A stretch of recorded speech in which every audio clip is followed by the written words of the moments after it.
Не переживай, мам. Придет день, когда ты сможешь мною гордиться. Я обещаю, что сделаю все, что в моих силах. Я обещаю. Люблю тебя.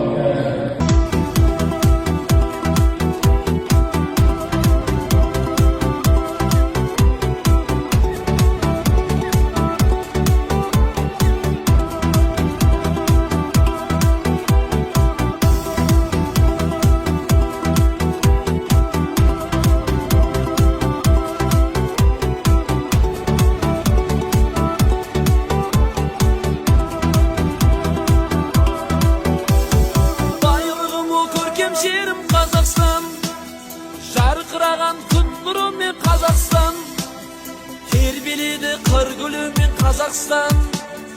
Аман болсын туған жерім Қазақстан, әнұраның шырқай берсін Қазақстан.